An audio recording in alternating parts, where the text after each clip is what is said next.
আমাদের এই আহ্বানে মূলত আমরা শিল্পীদের জন্য কিছু করতে চাইছি। অর্থাৎ বাংলাদেশে এরকম অনেক শিল্পী রয়েছেন যারা মৃত্যুশয্যায় শুয়ে আছেন, অথচ অর্থাভাবে তারা চিকিৎসা করতে পারছেন না, কিংবা তারা নামের সঙ্গে দুস্থ শব্দটির বোঝা বয়ে বেড়াচ্ছেন। ঠিক তাদের জন্য আমরা কিছু করতে চাই। সাধারণ মানুষের জন্য তো বটেই, তবে আমাদের আহ্বানের ক্ষেত্রে শিল্পীদের অগ্রাধিকার সবচাইতে বেশি। যেমন আমরা এখানে যারা কাজ করছি প্রত্যেকেই কোনো না কোনো ভাবে শিল্প চর্চার সঙ্গে জড়িত, এবং আমাদের সঙ্গে যারা ব্যবসায় যুক্ত হচ্ছেন তারাও শিল্পী। আমরা এই মুহূর্তে ঢাকায় আছি, ঠিক এভাবে আমরা ধীরে ধীরে পুরো বাংলাদেশে ছড়িয়ে পড়তে চাই। প্রতিনিয়তের মধ্যে অফিস শেষ করে বাসায় ফিরছি, হুট করে এখানে রাস্তা হাঁটে যাওয়ার সময় এখান থেকে গান শুনতে পারলাম, গান শুনে কিছুক্ষণ দাঁড়ালাম। এভাবেই প্রথম শুরুটা এভাবেই হয়, তারপর থেকে কন্টিনিউয়াসলি আসা শুরু করি। এভাবে প্রতিদিন এখন নিত্যই আসি আর কি। এখানে অসাধারণ, খুব ভালো লাগে। এখানে একটা শিক্ষিত সমাজ প্রতিনিয়ত রাস্তায় নেমে গান গাচ্ছে, ব্যবসা করতেছে, খুব ভালো লাগে, আমি এনজয় করি। আমরা আসলে সবাই চাকরির পিছনে এত বেশি দাবিত হচ্ছে, পড়ালেখা করতেছি, পড়ালেখা শেষ করে একটা চাকরি করবো। সেখান থেকে এখানে একটা শিক্ষিত সমাজ নিজেরা কিছু করার চেষ্টা করছে। দেখেন আমাদের দেশে বর্তমানে 27 লক্ষ শিক্ষিত বেকার, তার মাঝে ওরা নিজেরা কিছু করার চেষ্টা করছে, নিজেরা উদ্যোক্তা হচ্ছে। আমি বিশ্বাস করি ওরা আজকে শুরু থেকে যেভাবে 380 টাকা দিয়ে ওরা শুরু করছিল, আমি যতটুকু শুনেছি, সেখান থেকে আজকে একটা বিজনেস ব্যবসা প্রতিষ্ঠান হয়েছে। হয়তো ধীরে ধীরে এটা আরো অনেক বড় হবে। এখানে এক সময় আমাদের যে শিক্ষিত বেকাররা যারা আছে, তারা এখন চাকরি খুঁজতেছে, তারাই একটা সময় এখানে চাকরি করবে। আমি এটা বিশ্বাস করি। এটা অনুপ্রেরণা জায়গা নিয়ে একটা বিষয় আর কি। এখন আমরা শিক্ষিত সমাজ শুধু চাকরির পিছনে ঘুরতেছি, সেখানে একটা শিক্ষিত সমাজ এখানে নিজেরা কিছু করার চেষ্টা করতেছে। আমাদেরকে শুধুমাত্র চাকরি না খুঁজে ব্যবসা করার জন্য, নিজেরা কিছু করার জন্য, উদ্যোক্তা হওয়ার জন্য আহ্বান দিয়ে হচ্ছে। আহ্বানের শুরু বলতে হচ্ছে আমার একটা প্ল্যান ছিল কিভাবে হচ্ছে, চাকরি মূলত ভালো লাগতো না। চাকরি করতে করতে মানে খারাপ লাগার এরকম না, স্বাধীনতা চলে গিয়েছিল একটা সময় মনে হয়েছিল।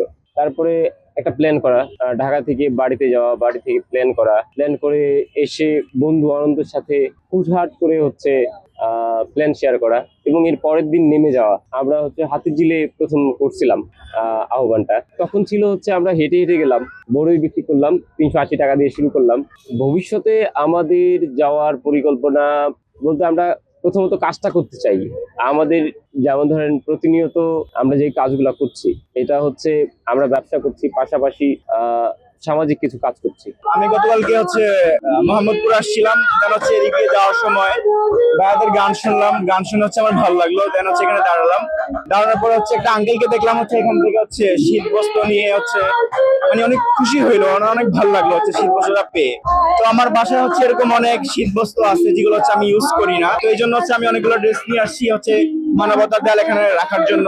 মানে আমাদের প্ল্যানিং এর একটা দিক আমরা খুব শীঘ্রই স্টার্ট করতেছি, সেটা হচ্ছে আমরা চাচ্ছি যে স্ট্রিট স্কুল করতে। কারণ অনেক বাচ্চাদের দেখি যে আইসা কাহনে বসে বা কোলে নেই, একটা গান শোনাও, এত দারুণ গলা, এবং জিজ্ঞেস করি তুমি কি করতে চাও, আমার গান গাইতে ভালো লাগে। চিন্তা করলাম যে অনেক প্রতিভাবান পিচ্ছি আমরা পাই যেহেতু, বা অনেক পাগল এসে বলে যে আমি গান গাবো।